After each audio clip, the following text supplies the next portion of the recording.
Okay. Wow, 2 videos in one day. Let's see if I can survive driving home right now, because I'm sorry if you're from LA. LA drivers are horrendous. So yesterday, quick story before we hop in. Yesterday, I was driving in the morning. It was yesterday, the day before. I think it was yesterday. I was driving, going 80 miles an hour on the freeway with the flow of traffic, dead stop, zero, brakes skid, and thank God no one was in the EV lane. So I quickly swerved into the lane, dodging a car. Could have been a really challenging situation. So hopefully we survive this and we share some nuggets of value in this video. So this video, I'm going to be talking about community. And this idea actually comes from my buddy EJ. EJ, if you're watching, shout out, my man. It's my best friend right there. And the idea that family isn't just blood is the topic of choice. And so I'm going to be bouncing around here. And one thing I will say is that friendship comes in phases and waves. And there is an evolutionary flow to it that I've noticed throughout my life. So when you're younger, you make friends based on, I would say, purely physical association. You make friends with people who are in your vicinity, right? It's like, hey, you want to play Legos? Okay. It's not so much based on any type of philosophy, belief system, energy transference. And maybe there is something to that on a simpler level, on a deeper level, but broadly speaking, it's just based on mutual benefit. Like, hey, I want to play this game. Do you want to play this game? And you play it together. And then through that, you have this camaraderie and kinship that forms. And you'll notice that, when you're younger, you play games with a lot of people. Friendship usually takes the form of a game, of sharing some sort of ritual, right? And as you get older, it kind of maintains that frame, but it evolves in the sense that by the time you hit, let's say, middle school, you're 12, 13, it evolves into, even before then, you have like the cool kids, and you have the different niche groups that evolve like branches out of this base foundation, the foundation of, let's say, a ritual or a game. And I'm just coming up with this now as I'm really thinking about it, because you start to get involved with sports, and you start playing sports, and then you become friends with your teammates. But even still, within those groups, those, let's say, fraternities or societies, those sub-societies, you branch out even more into people that you'll play. Let's say you play basketball, but you also like reading manga, and you find someone on your team who does that. And so now the interests have become multi-layered, and this just gets deeper and deeper as you get older. And what I found for myself is that when I reached high school, right, like I topped out in middle school, I graduated, and then it reset, and I got to high school, and I found it very challenging to make friends, because I was operating under the same assumptions as when I was in middle school and elementary school. I thought I could just go up and like, hey, you want to just talk? And yeah, there's something to that, but now people have really set deeper into their preferences. And at that time, I still didn't really know what I liked. I was into art, and I was into all these different things. And what you'll notice is that friends, it's like a net with a lot of fish in it. You catch this abundance when you're younger. I have all these friends. We're just playing games, and we're just having fun on the playground. And then slowly over time, more and more fish leave the net. But the fish within the net, and I don't mean net in a constricting sense, but a net in terms of a more of a radius, let's just say like a sphere perception. Wow, that sounds pretentious. A net in terms of like your surroundings, your reality, right? So there is less fish, but the fish in the net become bigger, and through that you have more quality, right? So I've gone through many phases of my life of going through high school, feeling like a misfit, truly, not knowing, one, really anything about myself except some preferences like art, and I was really into deep thought, philosophy, stoicism, these kind of things, and I felt really isolated, to be quite honest. And I think that had a lot to do with, one, my social skills at the time were subpar, but also because in my immediate surroundings, people weren't like that. I mean, I went to a all-boys, very athletic-centered high school where that just wasn't a common theme to be into philosophy and art. It just wasn't the right demographic. And so when you go about trying to find new friends or looking for friends, it's less of talking to every person, which does help. That will increase your social skills. But more so about putting yourself in the right environment, the right demographics to find people more easily. And this works not only for friendships, but also intimate relationships, romantic relationships. If you know that you're into yoga and breath work and spirituality, it's not impossible, but it'll be more challenging for you to find a partner at a club, right? Versus a yoga ritual, where the likelihood of success of finding a compatible partner with similar preferences is just much higher. And this is something that Mark Manson talks about in models. But along the way, right, so as you learn more about your preferences, what you're into, your belief systems, your values, we talk, a lot of times society talks about politics, right? That plays a part of this as well, of who you hang out with. It just goes into belief systems. But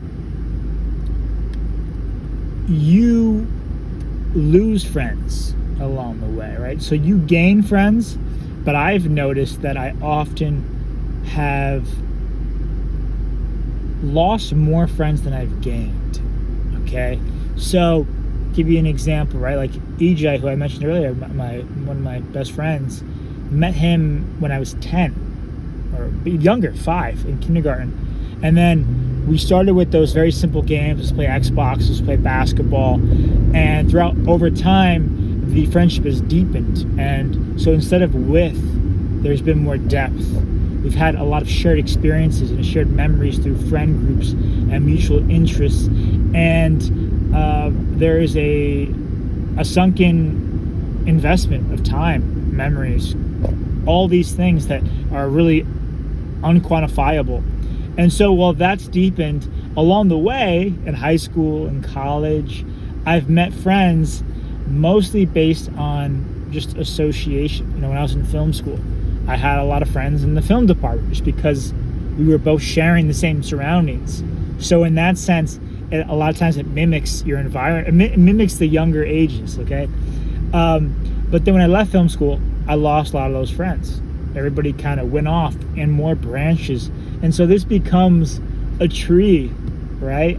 And some of the branches begin to fall off, while others have become thick and strong. And so this just is a process of repetition and a cycle of evolution. It's just amazing, because when I was in my early mid-20s, in my late 20s now, when I was about 23, 24, I joined a men's group, right? So this is another type of fraternity or society of men who were into similar things: philosophy, spirituality, breathwork. And it was an invaluable thing to be part of. It was great.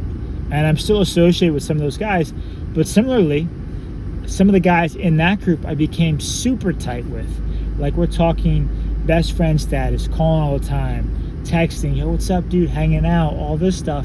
But then over time, it just dissolves. And then this is a part that I want to kind of maybe not totally end this video on, but really talk about, is that the signs of a friendship failing really are hard to identify, okay?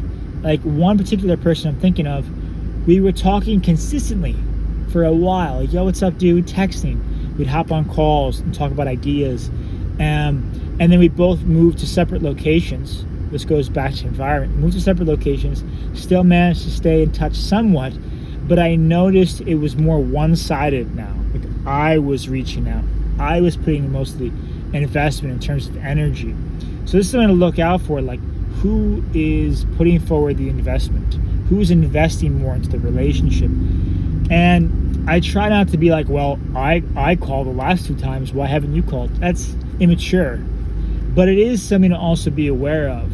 Like, okay, I'm putting all of this out there. It doesn't seem to be reciprocated.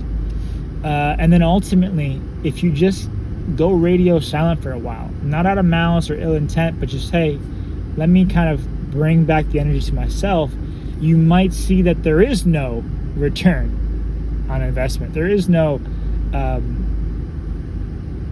mutual exchange, right? And something that Aubrey Marcus said was that for those people, you want to keep a candle lit. So it's not like, yo, fuck them, I'm out.